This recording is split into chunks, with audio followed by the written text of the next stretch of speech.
Hi friends, இது என்னோட new cooking channel. எல்லாரும் மறக்காமல் சப்ஸ்கிரைப் பண்ணிவிடுங்க.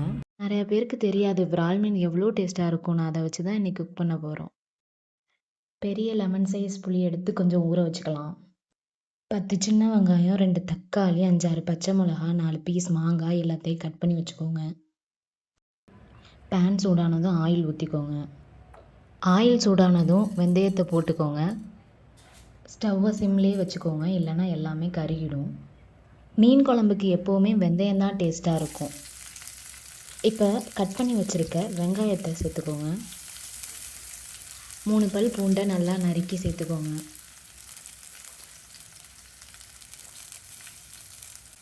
வெங்காயம் பூண்டையும் சேர்த்து 2 நிமிஷம் நல்லா வதக்கிட்டே இருங்க. 2 நிமிஷம் வதங்கினதுக்கப்புறம் நறுக்கி வச்ச பச்சை மிளகா, கருவேப்பிலை சேர்த்து நல்லா வதக்கிக்கோங்க.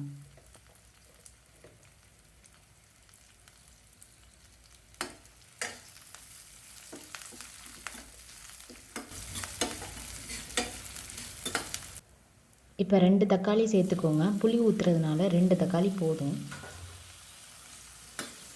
தக்காளி ரொம்பலாம் வதங்க வேணாம், லைட்டாக வதங்கினாலே போதும்.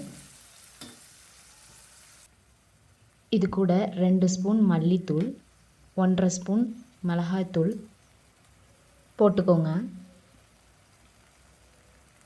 கொஞ்சமாக மஞ்சத்தூள், உப்பு போட்டு நல்லா கலந்து விடுங்க.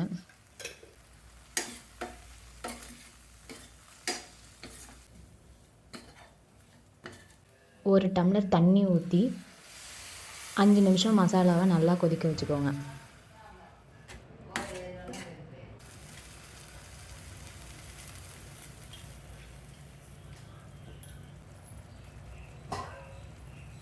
இப்போது கரைச்சி வச்சுருக்க புளி தண்ணியை இது கூடவே சேர்த்துக்கோங்க.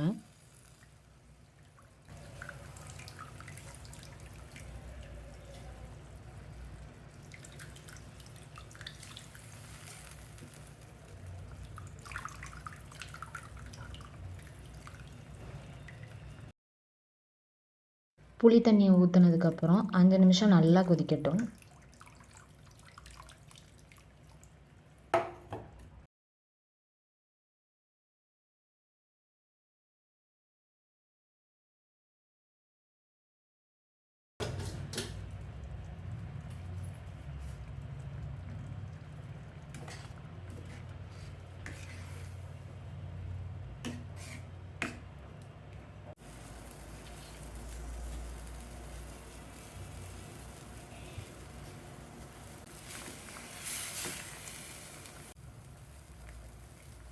இப்போ கட் பண்ணி வச்சுருக்க மாங்காவை இது கூட சேர்த்துக்கோங்க.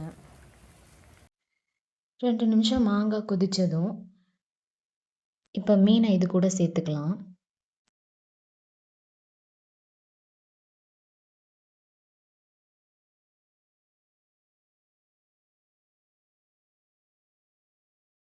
ஒரு 10லேருந்து 12 நிமிஷம் மீடியம் ஃப்ளேமில் வச்சு நல்லா கொதிக்க வச்சுக்கோங்க.